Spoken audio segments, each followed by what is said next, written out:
Today on Locked On Rockies, it's usually home sweet home, but it was a nightmare homestand for the Colorado Rockies as they are on a franchise worst home losing streak.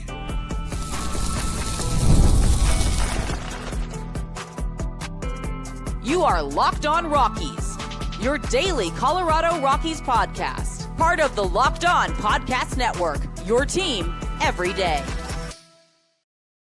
Rock on Rockies fans, welcome into the Locked On Rockies podcast for today, the 24th day of August in the year 2026. I'm your host of the Locked On Rockies podcast, Paul Holden, bringing you your daily Colorado Rockies talk right here on the Locked On Podcast Network, where you can find your team every day. And if your team is the Colorado Rockies, guess what? You're in the right spot, because that's what we do around here. Free and streaming on your favorite streaming services and on the Locked On Rockies YouTube channel, where you can be part of the show. You can fire off your Rockies hot takes. You can let me know what's on your mind when it comes to the Colorado Rockies. And on today's show, we're going to talk about the Rockies being on one of their worst losing streaks of the season, including a new record for longest home losing streak at Coors Field specifically, and how much of a mess that homestand was for the Rockies. Plus, a big day for Rockies history. Larry Walker, my first ever favorite professional athlete. I want to talk a little bit about the statue unveiling, and I got to go back to Coors Field for at least a game here. It was the ugly one on Friday, but I want to talk a little bit about that and just the experience of being back at the old ballpark there. We'll do all that and more on today's episode. Want to thank you again for making us your first listen. I am Paul Holden, your Rockies fan extraordinaire. Been bringing you your daily Colorado Rockies talk right here on the Locked On Podcast Network for over 6 seasons now. That's hundreds of episodes of the Locked On Rockies YouTube channel and the Locked On Rockies podcast, bringing you daily Rockies talk right here. All right, let's just go into some of the ugly numbers here. That'll set the stage for what was a absolute nightmare of a homestand. Sure, a couple of close losses in there, but still, nonetheless, that's 6 straight losses for the Colorado Rockies here on this homestand as the Guardians and the Dodgers come in and have no problems. A couple, like I said, 2 one-run losses in this series, series here, but it is a 6-game losing streak here in right now. And if you go even further back, the home losing streak continues even further. This is now a 9-game home losing streak. The Rockies have not won at Coors Field since the beginning of the month after sweeping the Royals here. And they followed up their back to that road trip there with those back-to-back road series wins by getting swept. And this is how bad it got. This is how poorly it went here. Let's read from the Denver Post here. And Kyle Newman, Rockies spent longest home losing streak in Coors Field history with 9th straight loss in Lodo. This is just here. I'm just going to read from part of this here. In addition to setting a franchise record, the Rockies' 9 consecutive losses at Coors Field is the longest home losing streak in the majors this season, worse than the 8-game home skids by the Athletics and the Cubs. Along the way, the Rockies gave up a homer in 17 straight games overall, a franchise worst streak that was snapped on Sunday when the Guardians didn't go yard. Amid the home losing streak, the Rockies were outscored 70-37, and the pitching staff posted a 6.96 ERA, including a 10.04 ERA by the starters. The poor pitching opened the door for Colorado to break the previous home loss streak record of 8, which has occurred 4 times in franchise history, most recently May 30th to June 18th, 2018. That's horrendous. That's awful. This is and the game here on Sunday, and the Rockies on Sunday and in Friday's game, actually a little bit there were chances, there were moments here, but when the pitching is this bad, when the pitching is this inconsistent, when the Rockies pitching staff can't go and throw under 20 pitches an inning, they don't have the ability to strike guys out at a high rate, they don't have the ability to get people chasing and whiffing and swinging and missing, and Sagano starts the prime example. He's not missing bad, but when you have a disciplined team, you have good offenses going up against you. And I know the Guardians have been hot and cold, up and down, not really necessarily nearly the type of intimidation of an offense like the Dodgers have. But when you're not able to make hitters uncomfortable, when they're fouling things off, when they're seeing 8, 9, 10 pitches, especially in their first at bats, you're in trouble. And the worst part about this is it's just the case for all of the Rockies. When you play the Rockies, you don't have this is not the first time I've talked about it, but the Rockies pitching profile is so similar. There's so many same profiles. There's so many same approaches. You don't have drastic changes between one starter to the next. And there's all this film, all this tape, and all this, the performances from this year for hitters to look at and say, this is how we exploit them, and this is how we punish them. 6 games, a 6-game stretch, and the Rockies starters have an ERA of 10. That's double digit, folks. That's just awful. It's just bad. and again, the offense going cold and going missing was a big problem in this one too. The offense has to carry the way, and the offense, especially when you have the Rockies bounce back in Sunday's game and are able to score 2 and get the pitch count really high there on Sunday and start putting the pressure back on. The offense has to continue to capitalize and throw those haymakers and do big damage. And go back to the first game here of the series when the Rockies go 1 for 7 with runners in scoring position. But in that game, they drew 7 walks, multiple chances, multiple opportunities to go in there and get the job done, leaving 11 guys on. In this one, it was just a mess across the board for in both of these series. And like I said, there was the ones where there were 2 1-run losses in both of these games. Good teams don't lose those games, and good teams don't get this disproportionately beat at home and allow the other teams to do what the Rockies need to do at Coors Field. The path to success for the Rockies at Coors Field is what the Dodgers and the Guardians just did to them. Spoil pitches, drive up pitch counts, make your team go into the bullpen, make those teams use a lot of arms, make it long, have them sit outside and sit in the hot sun for 20 minutes in the first inning of that game. Those are the type of approaches the Rockies need to have, and unfortunately, they just have it's the pitching is just in such a terrible spot.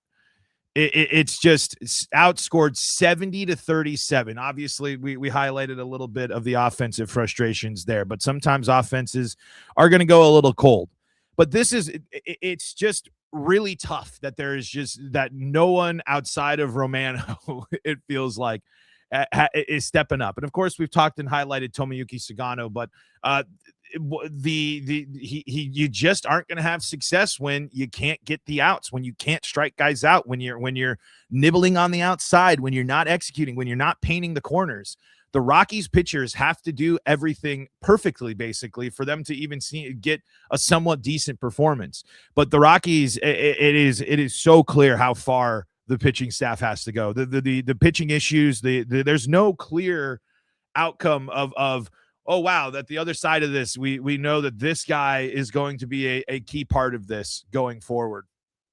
It just nightmare numbers here for the Rockies. And here is just a little bit about from Warren Schaefer. This is from Purple Row. Guardians spoil Larry Walker's statue unveiling, beat Rockies 7-2 by Samantha Bradfield. This is what Warren Schaefer had to say.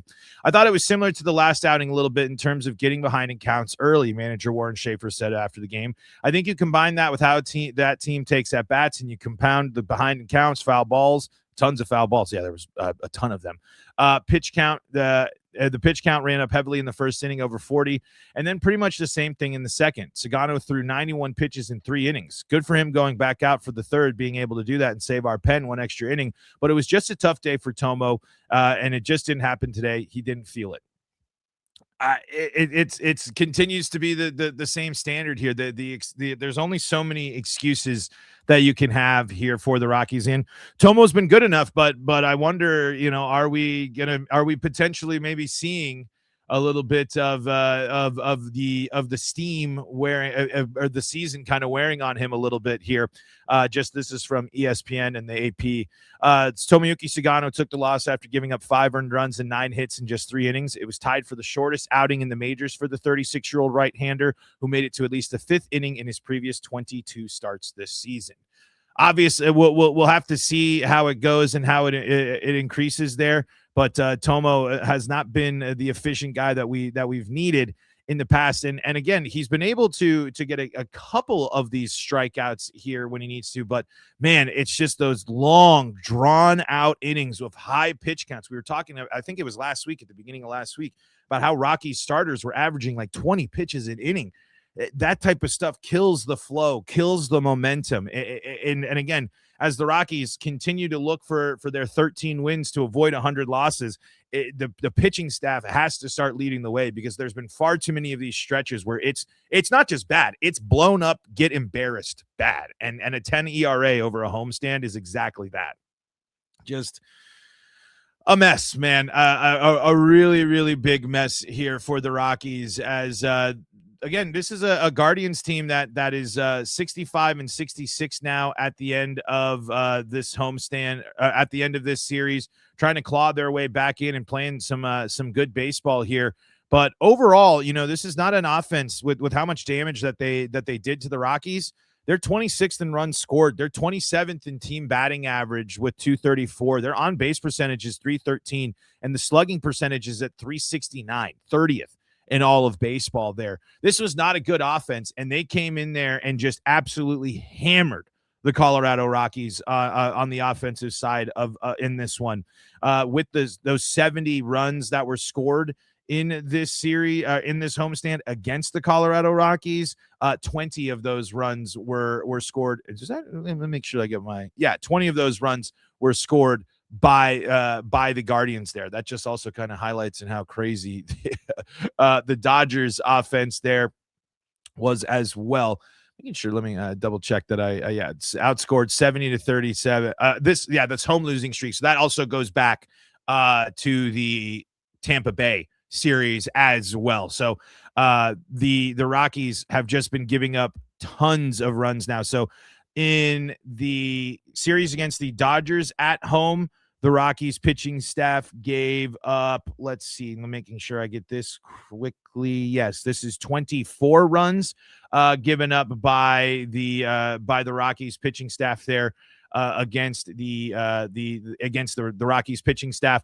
And then Tampa Bay, they really hammered the Rockies here to the tune of, what is that, 26 runs there in that one. So the Rockies have given up at least 20 runs in their last 3 game series at home. Just, that's unacceptable. Coors or not, that's just way too much damage given up by your pitching staff, and these guys really need to tighten it up. It's audition time for a lot of these guys, and there's plenty of opportunity, like I said, here with the Rockies pitching staff to show us something, because they certainly have not been able to handle Coors of late. All right, let's put a bow on this series. Look ahead to what's next. Talk a little bit about Larry Walker as well. All that and more on today's episode of Locked On Rockies.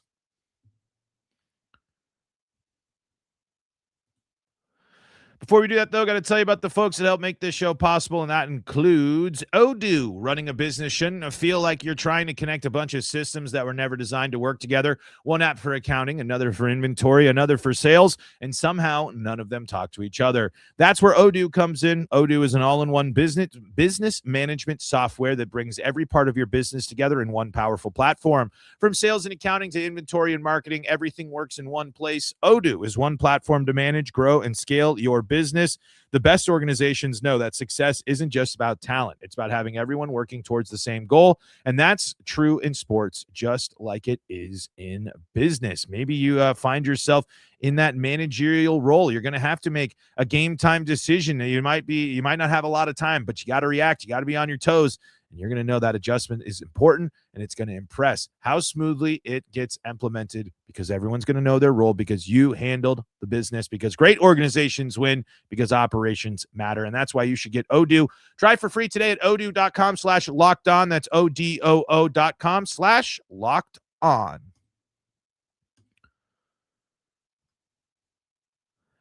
Back with you all here for Locked On Rockies. Tough stretch right here, as the Rockies not only on their worst home losing streak, but one of their worst losing streaks on the season here. This is back from Purple Row. 6 straight loss period, marking the 3rd time in club history that they have gone 0 for 6 or worse in a homestand. First time since September 15th through 21st against San Francisco and San Diego. Starting pitchers ran up the pitch counts early. And like we said, it's just a bit of a mess here. Let me see. I just want to see if I'm making sure I get all the numbers here. That's good. So if in case you're curious, this home losing streak, it's tied with the 1993 Rockies. So that was Mile High Stadium. So this is the first time also in club history the Rockies have been swept in 3 consecutive home series. And obviously these are good teams, right? And I think that is something that is important and has some context here for it. But I think that this is the bar, right? We talk about this a lot. We've talked about this a lot in the season about how being competitive is our benchmark, right? How we want the Rockies to be in games. We want the Rockies to show that they're not just going to get blown out and ran out the door. That didn't happen in these 3 series. These are 3 franchises that the Rockies have gone up against. Rays a little bit more recently, obviously, than you'd say Cleveland and the Dodgers. These are teams that know how to win. This is now this was a Cleveland team that was looking at this stretch of their schedule that was crucial for them. They have the Giants, the Rockies, and the Angels. So this is the prime opportunity for the Guardians to fight their way back into a playoff position. You have the Dodgers, who needed a get-right series and all that stuff, circled the Rockies and kicked the tar out of them. And you have the Rays, who've been the best, an overwhelming favorite and one of the best teams in baseball throughout this year. Those are the bars. Those are playoff teams. How many times do we have this conversation? When you have these tests, when you have these moments, when you have these opportunities to go up against these good clubs, 1-run losses, close losses, at this point, who cares? Go out there and win those games. Don't lose the 1-run games. Don't fall that far behind. Stun them. Shake up the playoff picture, not by allowing these teams to jump ahead and build up a lead and get themselves back in order. No. Knock them down. Put them on their heels. Defend your home turf. For it to be just 3 straight series of sweeps, 9 straight losses at home. I mean, that type of obviously it doesn't happen. The Rockies have been punched in the mouth a lot this year. And they have responded. But right now, especially on your home turf, there's been no response, especially from the pitching staff. This is just one of those clear, this losing streak and really the second half of the season when you're talking about the strength of the schedule and the teams. This is just another one of those hammer home the points, hammer home the differences, hammer home how far the Rockies still have to go to be competitive because, whew, just ugly stuff here from the Rockies in terms of so now you got to respond. You got to go out and have another solid road trip, and it's going to be difficult to do. Washington, obviously, a team that made some changes and looked and such, but is also a team that's looking to do some to do some damage there, and we've seen them do damage against the Rockies here earlier in the season, especially when it comes to the offensive side here. Both of these teams looking to get themselves off of a skid here. And then you go to Atlanta, where that's going to just be difficult in general, a really difficult place for the Rockies to play against another good team. It's all tests. It's all small tests. It's all opportunity here for the Rockies going forward. And lately they just have just not been up for it. Not up to snuff. I really, it's tough to see here the Rockies struggle this much at home, but you're going to struggle when you can't get pitchers to go deep in games. And the key factor here for the Rockies is that offense going ice cold. Again, the Rockies still is just statistically a top 10 offense in baseball, but they certainly did not show that there by only putting up 6 runs in this series here against the Guardians. Just a really tough pill to swallow, and really hoping for some bounce back and a lot more from the Rockies here to finish up the season. It's just 13 wins. It's only 13 wins, but it's the big leagues, right? No wins guaranteed. No day is easy. And we'll have to see if the Rockies can start chipping away and snap this losing streak on the road and then get themselves back. Is only a few more chances at Coors Field here this season. Let's talk about Larry Walker. Let's talk about the importance of the statues and celebrating Rockies history and my return, albeit briefly, to Coors Field coming up next. Before we do that, though, I got to tell you about the folks that help make this show possible, and that includes Amazon. A big thank you to our friends at Amazon for this limited break. This back-to-school season, spend less on your kids with Amazon. We all know how crazy back-to-school shopping can be. It starts with a few items on the list, and suddenly you're shopping for supplies, clothes, lunch gear, tech, and all those other things. That adds up fast. And right now, I mean, school's starting. Things are picking up. Action's already going, and I'm sure you're already seeing a list of things that you forgot or what they need for the big project or what's coming up for the after-school activities and the clubs, the programs, practice, all that stuff. And you don't have time to run around because you got to get them to practice. You got to get them from school. You got to get them to those after-school activities.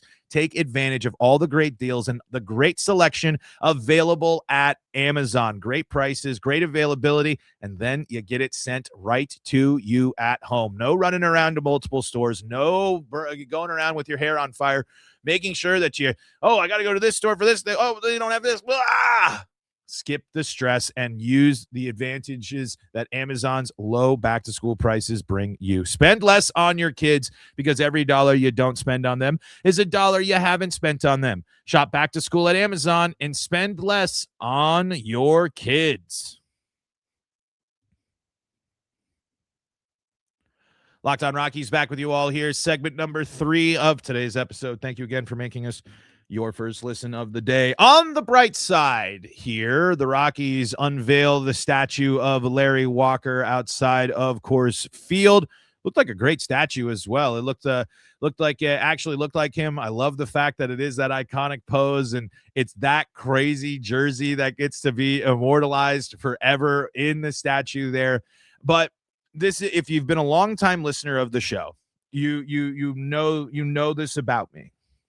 It is so incredibly important for the Rockies to keep on ramping up and continuing to do more to celebrate their short, but their history. It is important to see in the Field of Dreams games when Hall of Famers walk out of the corn, one of them is wearing a Colorado Rockies uniform, and it's Larry Walker. Obviously, Todd Helton is getting his statue again. Well, this will be an excuse to talk about Todd later on, but why it matters. People showing up hours before the game to see the statue, to celebrate the statue. Players from the organization, past, present, showing up to go to this or to go to this moment. There is greatness that exists in the history of the Colorado Rockies. Larry Walker is a prime example of it, and Larry Walker is such an important figure in Colorado Rockies history. Not only my first ever favorite player here, but it's a guy that had to fight tooth and nail in the Hall of Fame election process to validate that Coors Field is not just does not make an entire person's career.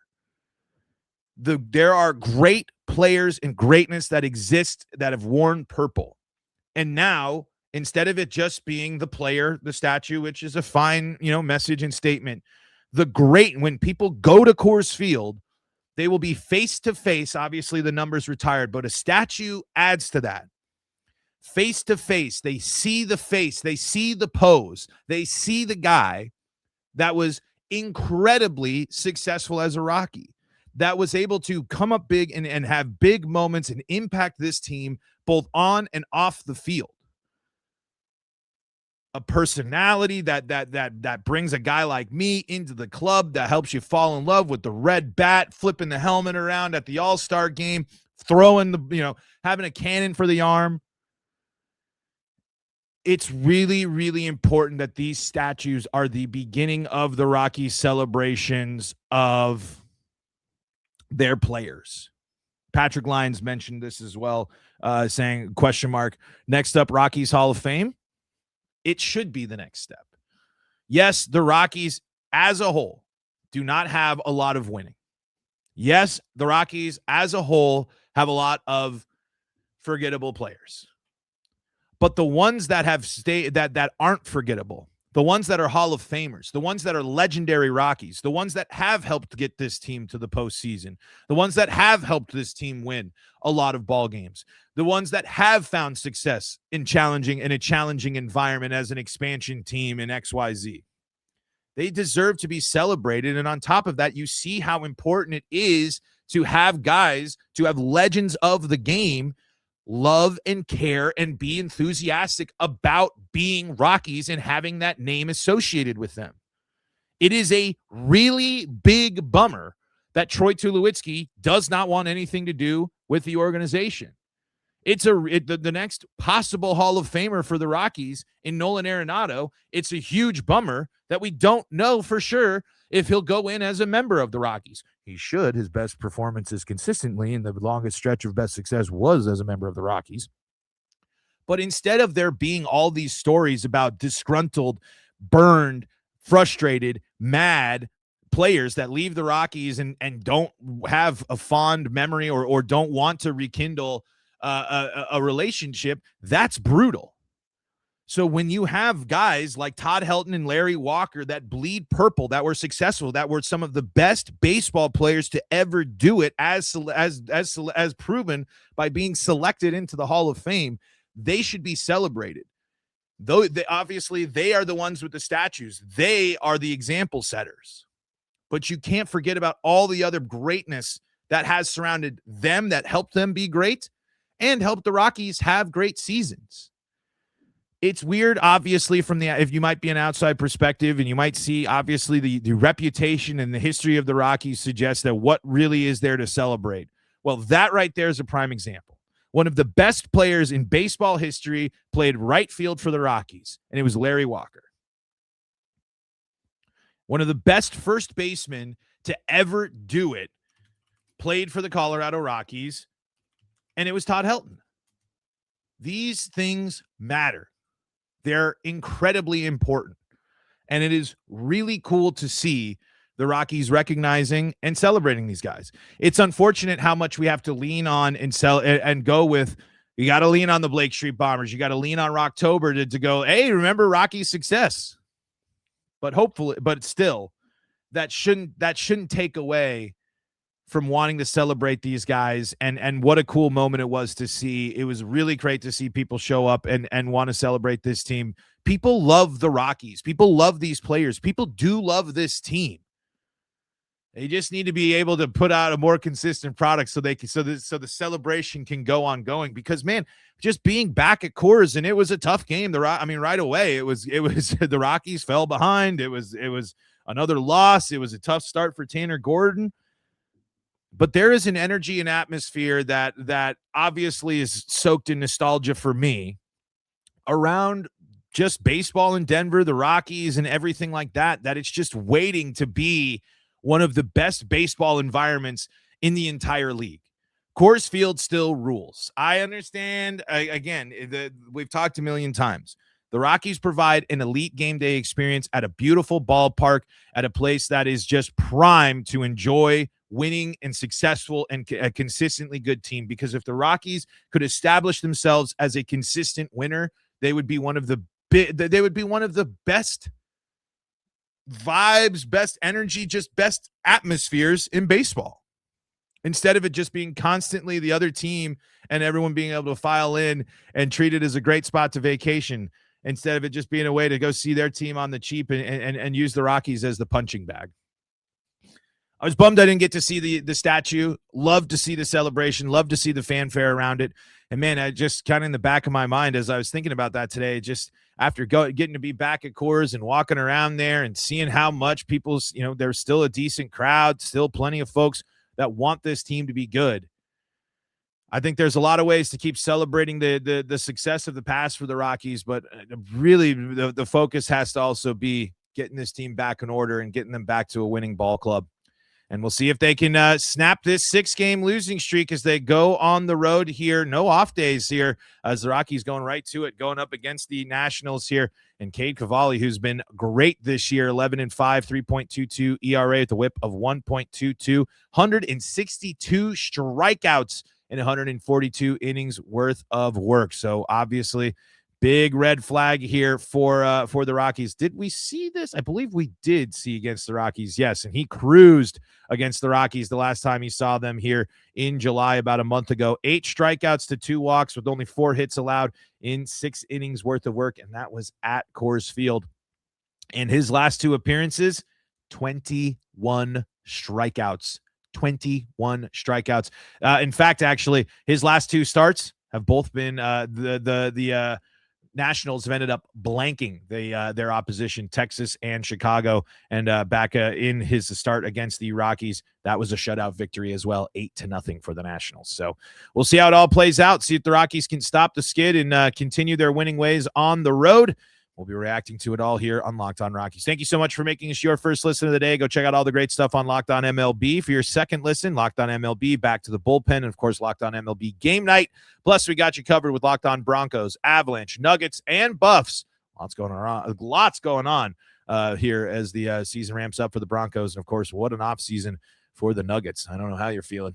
I'm kind of a little nervous, but we got you covered here on the Locked On Podcast Network. Until next time, I'm Paul Holden saying so long from the Locked On Rockies podcast.